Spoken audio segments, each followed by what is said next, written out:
Hello friends, आज हम फिर दोबारा आपके सामने आ गए हैं और आज की वीडियो में हम करने जा रहे हैं बीआरएस का एक नया टॉपिक। अब वो टॉपिक हमारा क्या है, वो बीआरएस में अब हमें वो चेक करना है। तो सबसे पहले हमारा बीआरएस का नया टॉपिक है bank reconciliation statement after the preparation of adjusted cash book. Adjusted cash book के बाद जो हम बैंक रिकंसाइल स्टेटमेंट बनाते हैं, अब हमें वो करना है। तो अब इसके अंदर meaning of adjusted cash book क्या होता है, ये सब हम डिटेल में पढ़ना है और फिर हमें आगे के एक क्वेश्चन से समझना है कि वो कैसे क्वेश्चन, प्रैक्टिकल क्वेश्चन हम कर सकते हैं। तो आइए सबसे पहले हम ये पढ़ते हैं। Meaning of adjusted cash book. When the balance in the cash book is first adjusted for certain adjustment before taking it to the bank reconcile statement. Bank reconcile statement में लेने से पहले हमें क्या करना होता है कि एडजस्टेड कैश बुक बनाना होता है। अब आगे पढ़ते हैं। Then it is known as adjusted cash book balance.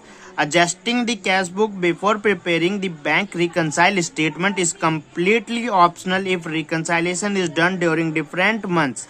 अगर during different months में कोई दिक्कत आ जाती है, इस मारे हमें कैश एडजस्टेड हमें बनाना होता है। ठीक है, cash book adjusted cash book हमें बनाना होता है। अब हमें यहाँ पे क्या लिखा है, but if reconciliation is done at the end of the accounting year और financial year the cash book must be adjusted. Reconcile हम तभी बना सकते हैं जब हमारा कैश बुक एडजस्ट हो जाए, उसके बाद हम रिकंसाइल बना सकते हैं। तो अब हमने एडजस्टेड कैश बुक क्या होता है, कब बनाते हैं और किससे पहले बनाना होता है, वो सब हमने पढ़ लिया है। अब while adjusting the cash book the following adjustment are considered. अब जब कैश बुक हम एडजस्ट करते हैं तो उसके अंदर कौन कौन सी ऐसी एंट्रियां हैं जो कैश बुक के अंदर जाएंगी और कौन कौन सी एंट्रियां हैं जो डायरेक्ट बीआरएस में जाएंगी। अब सबसे पहली एंट्री यहाँ पे क्या दे रखी है इन्होंने, वो देखते हैं। सबसे पहली एंट्री यहाँ पे दे रखी है the all the error.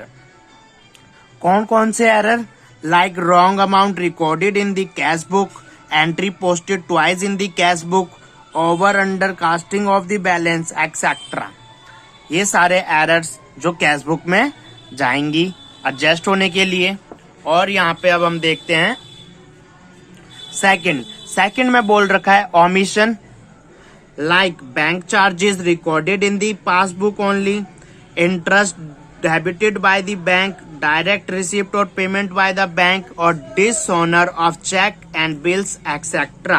by the cash book are taken into etc.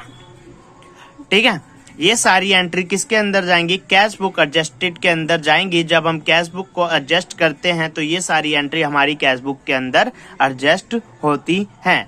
अब यहाँ पे हमें लिखा है only these transaction are considered for adjusting cash book apart from this delay in recording in the passbook due to difference in timing. अगर adjusting book के दौरान हमें कोई डिले हो जाता है रिकॉर्ड करने में पासबुक में due to difference in time, like check issued but not presented for payment, check deposit but not collected is taken to bank reconcile statement। अगर कोई भी टाइम से रिलेटेड दिक्कत होती है तो वो हमारा कैश बुक के अंदर नहीं, लेकिन बैंक रिकंसाइल स्टेटमेंट में डायरेक्ट हमारा चला जाता है। अब ये तो हमने क्या पढ़ लिया कि कौन कौन सी एंट्री हमारी एडजस्टेड कैश बुक में जाएंगी और कौन सी एंट्री हमारी बैंक रिकंसाइलेशन में जाएंगी।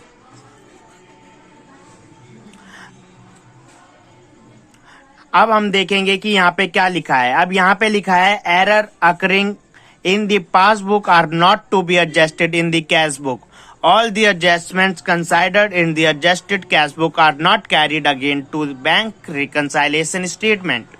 अब इसके अंदर हमें ऐसा क्या दे रखा है, error occurring in the passbook. अगर पासबुक की जो गलतियां हैं are not to be adjusted in the cash book, वो कैश बुक में एडजस्टेड नहीं होंगी।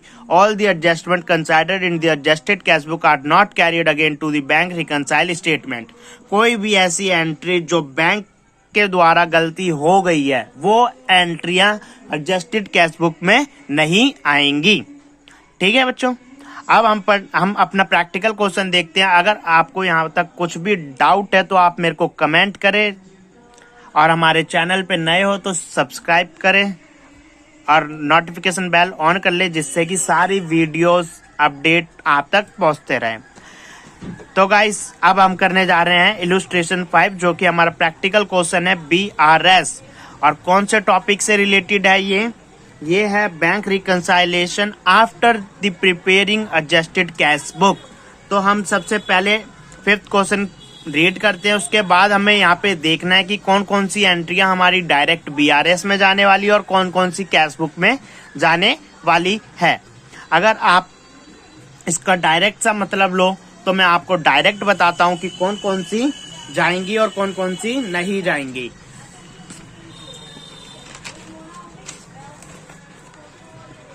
यहाँ पे देखो अब हमें देखनी है कि कौन कौन सी कैश बुक में एंट्रियां जानी है और कौन कौन सी पास BRS में जाएगी। ठीक है, अभी तो हमने पढ़ा, उससे अगर आपको समझ में नहीं आ रहा तो मैं आपके सामने पूरा निचोड़ दे रहा हूँ जो हमने अभी पढ़ा है।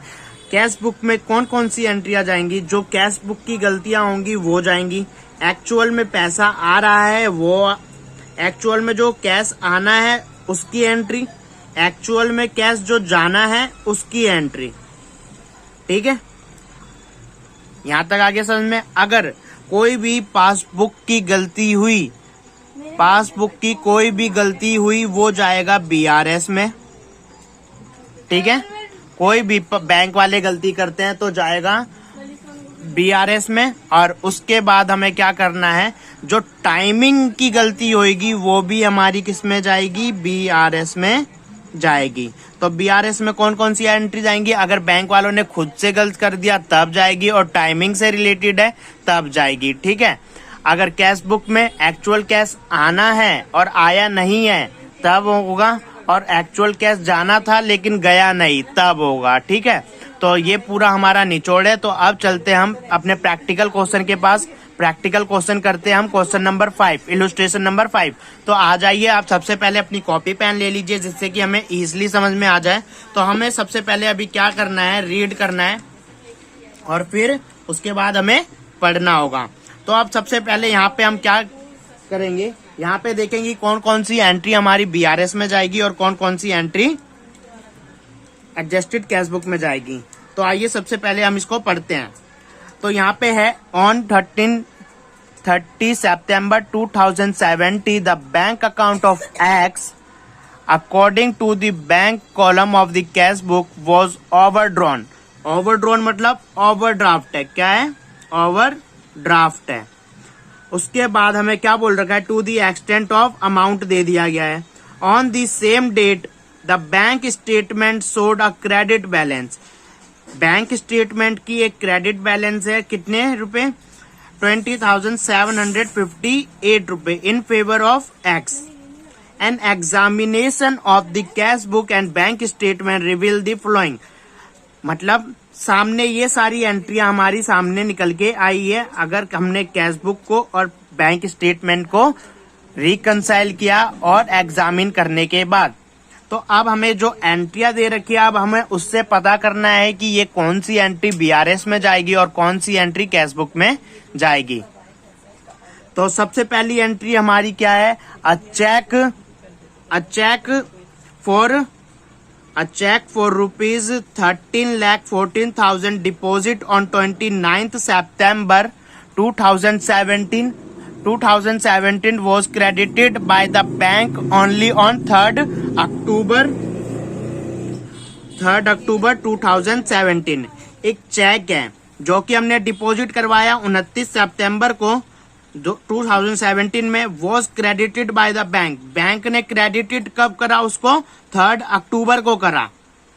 ठीक है, 3rd अक्टूबर का करा। तो ये कौन सा एरर हो गया, हम बना रहे हैं अपना जो अकाउंट BRS बनाना है हमें, वो 30 सितंबर 2017 का बनाना है हमें। तो यहाँ पे हमने 29 सितंबर 2017 को डिपॉजिट किया, लेकिन बैंक के द्वारा क्रेडिट किया गया 3rd अक्टूबर को। तो ये हमारा किस चीज से रिलेटेड है, हमारा ये टाइमिंग एरर है। क्या है? Timing error. तो ये एंट्री हमारी कहाँ पे जाएगी? ये एंट्री हमारी सीधा BRS में जाएगी। किस में जाएगी? BRS में। ठीक है, अब नेक्स्ट क्वेश्चन पढ़ते हैं। नेक्स्ट पॉइंट में दे रखा है, अब payment by cheque for ₹16,000 has been entered twice in the cash book. एक पेमेंट था जो कि हमने चेक से करा 16,000 का, has been entered twice in the cash book. अब देखो, एक पेमेंट हमने करी चेक से तो बैंक से कितने माइनस हो गए? 16,000।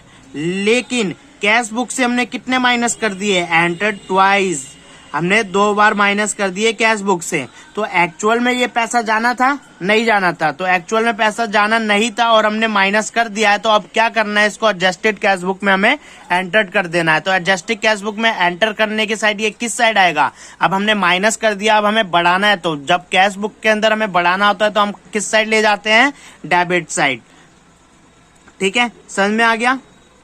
तो हमारी ये सेकंड एंट्री कहाँ जाएगी? Cash book, adjusted cash book में जाएगी। ठीक है, और किस साइड जाएगी? डेबिट साइड जाएगी। अब थर्ड एंट्री पढ़ते हैं हम। थर्ड एंट्री में क्या बोल रखा है? On 29 September 2017 the bank credited an amount of ₹1,17,400 received from a customer of X, but the advice was not received by X until 1 October 2017। 19 सितंबर को the bank credited an amount, bank ने एक amount credit कर लिया था। Credit मतलब अपने पास add कर लिया, जो कि एक कस्टमर ने पे किया था। बट द एडवाइस वो मतलब एक्स को ये एडवाइस रिसीव नहीं हुई 1 अक्टूबर तक। तो अब ये एंट्री किससे है? ये टाइमिंग एरर नहीं है। 1 अक्टूबर तक उसके पास क्या नहीं आई? उसके पास कोई इंफॉर्मेशन वगैरह नहीं आई। तो ये एंट्री हमारी कहाँ जाएगी? BRS में जाएगी कि एडजस्टेड कैश बुक में जाएगी? आप सब मेरे को फटाफट कमेंट करें और इसका बताएं, उसके बाद मैं इसको क्लेरिफाई करता हूं।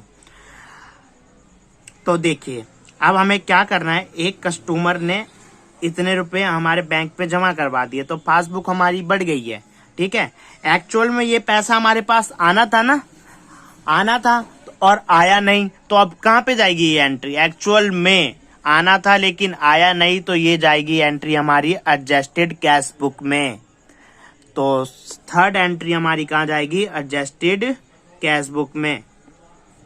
ठीक है, पैसा आना था तो किस साइड करेंगे? अब हम डेबिट साइड कर देंगे, क्योंकि डेबिट साइड हमारा क्या होता है? बढ़ता है। अब हमारा फोर्थ एंट्री है, bank charges amounting to ₹580 had not been entered in the cash book. Bank charges थे जो बैंक ने माइनस तो कर दिए लेकिन कैश बुक में माइनस नहीं हुए। तो एक्चुअल में ये माइनस होने हैं। एक्चुअल में जब माइनस होने हैं तो ये कैश बुक में माइनस करना पड़ेगा। तो एडजस्टेड कैश बुक में ये जाएगा हमारा क्रेडिट साइड माइनस में। ठीक है, तो ये भी हमारा कहाँ जाएगा? एडजस्टेड कैश बुक में चला जाएगा। अब हमारा देखना है फिफ्थ पॉइंट है हमारा, on 6 September 2017 the bank credited ₹20,000 to X। Bank ने किसी और के पैसे क्रेडिट कर दिए X के अकाउंट में। तो ये किस चीज से गलती हो रही है? बैंक से गलती जब भी होगी तो कौन सी जाएगी ये? तो ये जाएगी सीधा BRS में। ठीक है, अगर बैंक वाले गलती करते हैं तो कहाँ पे जाती है एंट्रियां? BRS में जाएगी। तो ये बैंक रिकंसाइलेशन स्टेटमेंट में जाएगी। ठीक है, उसके बाद अब हमारा 6th एंट्री है, a bill of exchange for ₹140,000 was dishonoured by X with his bank. Dishonour हो गया बाय X के थ्रू विद हिज बैंक से। The bill was dishonoured on 28 September 2017 but no entry had been made in the books of X। अब देखो, अब bill हमें discount करवाया था, ठीक है, बैंक से, लेकिन वो डिसऑनर हो गया। डिसऑनर हो जाने के बाद क्या हो गया होगा? डिसऑनर हो जाने के बाद वो हमारे पैसे जो हमारे आए थे अब वो एक्चुअल में नहीं आने, एक्चुअल में जाने थे और गए नहीं। तो अब इसको हम क्या कर देंगे? माइनस कर देंगे। तो ये एंट्री हमारी जाएगी कैश बुक एडजस्टेड में। ठीक है, अब हमारे पास आती है 7th एंट्री, जो कि क्या बोल रही है? Check issued up to 13 September 2017 but not presented for payment up to that date। Total amount इतना है 13,26,000। चेक इशू तो कर दिया 30 सितंबर को, लेकिन पेमेंट के लिए वो नहीं हुआ डेट टोटल। तो अब क्या करेंगे? ये टाइम एरर है। देखो 29 सितंबर को किया, लेकिन वो अब डेट तक वहां पे क्या नहीं हुआ, एंटर नहीं हुआ, तो ये टाइम एरर है। तो ये सीधा एंट्री जाएगी BRS में। ठीक है, आपको समझ में आ गया। अब देखो हमने ये सारे पॉइंट पढ़ लिए, उसके बाद अब हम देखना है क्या क्या हमें रिक्वायर्ड है बनाने के लिए। तो यहाँ पे बोल रखा है to show the appropriate rectification require in the cash book of X. X की कैश बुक में हमें रेटिफिकेशन करना है जो अराइव हुई है, ठीक है, गलतियां, और prepare a bank reconciliation statement as on that date, और बैंक रिकंसाइलेशन हमें बनाना है। तो आप सबसे पहले यहाँ पे देखिए, अगर जिसको भी ये एंट्रियां समझ में नहीं आई है आप मेरे के कमेंट कर दे, मैं आपको फिर दोबारा एक क्वेश्चन के साथ इसको बताऊंगा। तो अब हम चलते हैं अपने क्वेश्चन पे। आप अपनी कॉपी और पेन निकाल ले, जहां पे मैंने अपना ये एडजस्टेड कैश बुक और बैंक रिकंसाइलेशन स्टेटमेंट पहले से बना रखा है। तो सबसे पहले हम एडजस्टेड कैश बुक बनाएंगे। एडजस्टेड कैश बुक बनाने के लिए हमें पर्टिकुलर्स, अमाउंट, पर्टिकुलर्स और अमाउंट ये सब हमें गिवन होना चाहिए। अब उसके बाद हमें यहाँ पे क्या करना है कि सबसे पहले अब हमें हमारे यहाँ पे पहली एंट्री क्या बोल रही है, अ चेक, जो कि हमारी BRS से थी, तो ये कहाँ पे जाएगी, BRS में जाएगी। ठीक है, BRS वाली अभी हमें छोड़ देनी है, फिर हमें सीधा पहले कैश एडजस्टेड वाली करनी है। तो सबसे पहले हमारे पास ओवरड्राउन बैलेंस था, कितना था कैश बुक का, 4062। तो ये एंट्री हमारे ओवरड्राफ्ट है, तो हमारा बैलेंस कहाँ पे आएगा, हमारा बैलेंस आएगा क्रेडिट साइड। कहाँ आएगा, क्रेडिट साइड, और ये होगी हमारी डेबिट साइड। तो अब हमारा यहाँ पे आ जाएगा क्या, बाय बैलेंस बोरो डाउन। अब कितना था हमारा अमाउंट, 4062। अब उसके बाद हमें क्या करना है, हमें देखनी है एंट्री कौन कौन सी कैश बुक से है। तो दूसरी एंट्री, अब पेमेंट बाय चेक 16,000 से has been entered twice in the cash book.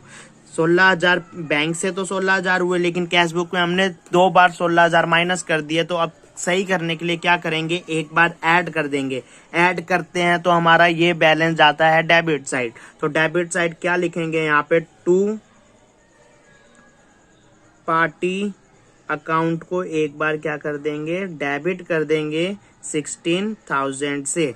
तो ये हमारा ठीक हो गया। अब हम पढ़ते हैं थर्ड हमारा BRS से रिलेटेड है, हम नहीं, एडजस्टेड कैश बुक से रिलेटेड है। तो यहाँ पे क्या है, बैंक अमाउंट 1,17,400 है जो कस्टमर से रिसीव्ड हो गया, लेकिन एक्स को पता नहीं है। तो रिसीव्ड हो गया, अब एक्चुअल पैसा आना है ना, एक्चुअल पैसा आना है। तो यहाँ पे अब क्या लिखेंगे हम, टू कस्टमर अकाउंट। कितना आना है यहाँ पे, हमें अमाउंट दे रखा है 1,17,400। अब उसके बाद हम आगे चलते हैं तो हमारी फोर्थ एंट्री है, bank charges amounting to ₹580 had not been entered in the cash book. 580 रुपए अगर अब हमें माइनस करने हैं तो कहाँ पे करेंगे, क्रेडिट साइड से माइनस होने हैं, क्योंकि वो एक्चुअल में माइनस होने हैं। तो बाय बैंक चार्जेस कितने माइनस हो जाएंगे, 580। और उसके बाद अब हमें नेक्स्ट एंट्री करनी है। नेक्स्ट एंट्री हमारी कौन सी है, फिफ्थ, जो कि BRS से है, तो इसको भी छोड़ देंगे। सिक्स्थ हम करते हैं, ये किससे है, कैश बुक से है। अब यहाँ पे क्या बोल रखा, bill of exchange for ₹1,40,000 was discounted by X with his bank.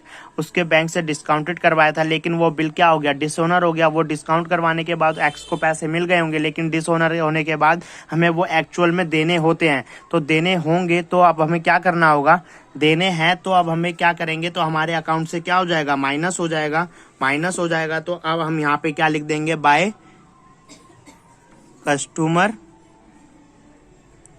नीचे कॉलम में लिख देते हैं बिल डिसऑनर, और अमाउंट क्या आएगा यहाँ पे, अमाउंट हमारा क्या है, 1,40,000। ठीक है, उसके बाद अब हमें क्या करना है, हमें नेक्स्ट एंट्री पढ़नी है। नेक्स्ट एंट्री हमारी कौन सी है, वो भी 7th वाली जो एंट्री है वो भी BRS में जाएगी। अब हमारा कैश बुक एडजस्टेड का जितनी भी गलतियां थी अब हमने वो नोट कर लिया। अब हमें इसका बैलेंस निकाल लेंगे। इसका बैलेंस निकालने के लिए अब हमें क्या करना है, टोटल दोनों साइड देखना है किसका अमाउंट ज्यादा है।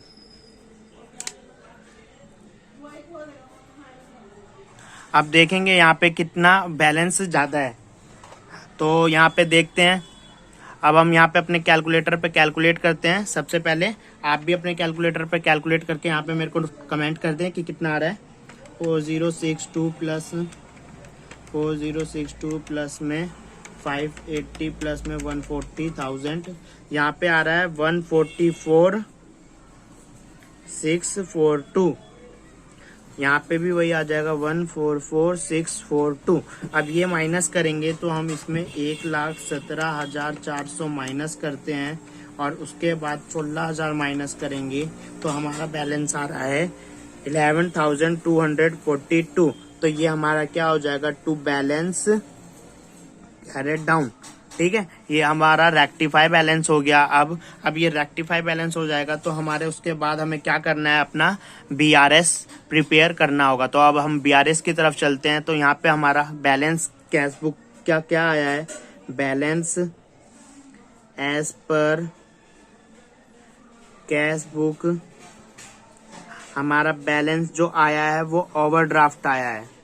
ठीक है, ओवरड्राफ्ट आया है तो वो कहाँ जाएगा, माइनस साइड जाएगा। तो 11,242।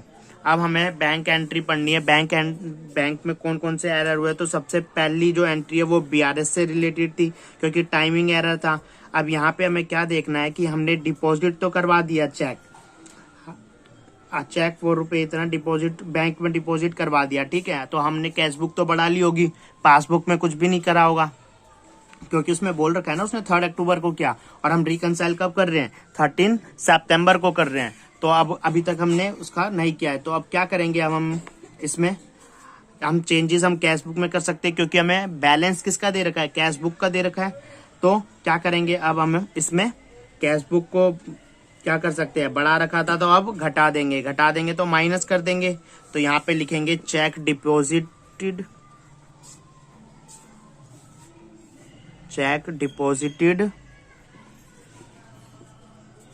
But not presented. अमाउंट क्या है, अमाउंट लिख देंगे। अमाउंट हमारा है 13,14,000। अब उसके बाद हमारी देखनी है और कौन सी एंट्री है, और वो हमारी एंट्री आती है सब उसके बाद 5th एंट्री जो कि ऑन 6 सितंबर 2070 को द बैंक क्रेडिटेड इतना किसी और के अकाउंट में, मतलब एक्स के अकाउंट में क्रेडिट कर दिया। मतलब पासबुक बढ़ गई, कैश बुक में कुछ भी नहीं हुआ। कैश बुक में अब क्या कर सकते हैं, अब हम कैश बुक का बैलेंस दे रखा है तो कैश बुक में ही करना होगा। तो कैश बुक भी क्या कर लेंगे, अब हम बढ़ा देंगे। तो हम क्या लिखेंगे यहाँ पे, हम यहाँ पे लिखेंगे द बैंक क्रेडिटेड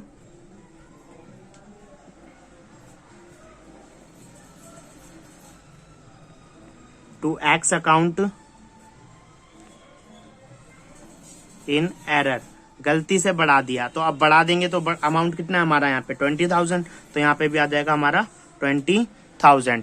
उसके बाद हमारा क्या करना है, हमारी लास्ट एंट्री है 7 जो कि टाइम एरर थी, और इसमें हमने इशूड करे थे यानी कैश बुक में से माइनस करे थे, लेकिन पेमेंट के लिए पासबुक में कुछ भी नहीं हुआ, अभी माइनस किए थे, कैश बुक में ही हमें चेंजेस करने हैं। तो अब क्या कर देंगे, हम उसको प्लस कर देंगे। अगर आपको ये समझ में नहीं आ रहा है तो आप मेरी फर्स्ट पार्ट सेकंड पार्ट देखें जिससे कि आपको क्लियर हो जाएगा।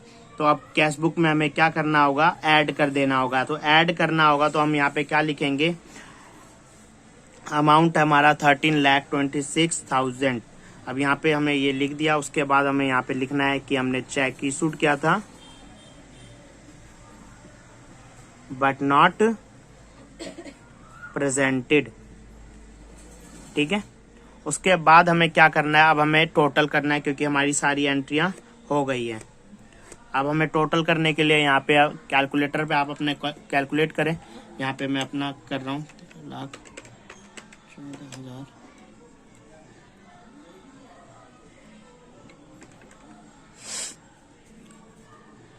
अब यहाँ पे हमारा कौन सा अमाउंट ज़्यादा आ रहा है वो देख के हमें करना होगा।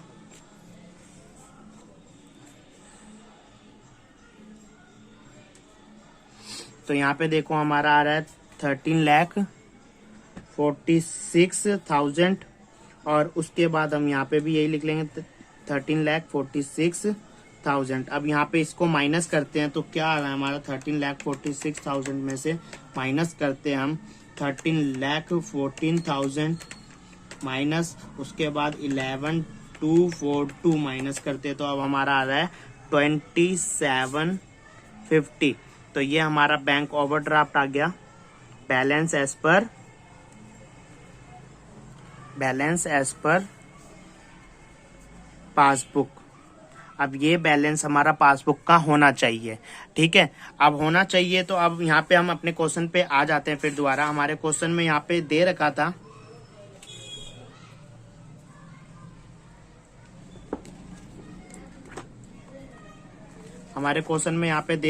सोडा क्रेडिट बैलेंस कितना, इतना दे रखा था पासबुक का, और जो कि हमारा भी वही निकल के आ गया है, ठीक है। तो यहाँ पे हमारा क्वेश्चन एंड होता है। अगर और भी वीडियो चाहिए तो आप मेरे को कमेंट कर सकते हैं। मैं और भी वीडियोस आपको इस पर्टिकुलर टॉपिक से रिलेटेड हो या किसी भी टॉपिक से रिलेटेड हो, आप मेरे को कमेंट कर दें। अगर आप हमारे चैनल पे नए हो तो सब्सक्राइब कर दें और ऑल नोटिफिकेशन बेल ऑन कर दे और अपने सभी दोस्तों को ये वीडियो शेयर करें, जिससे कि बैंक रिकंसाइलेशन स्टेटमेंट सबका 10 मार्क्स के लिए सीए फाउंडेशन का बच्चा हो या सीएमए फाउंडेशन का बच्चा हो उसके क्लियर हो जाए। थैंक यू, मिलते हैं नेक्स्ट वीडियो में।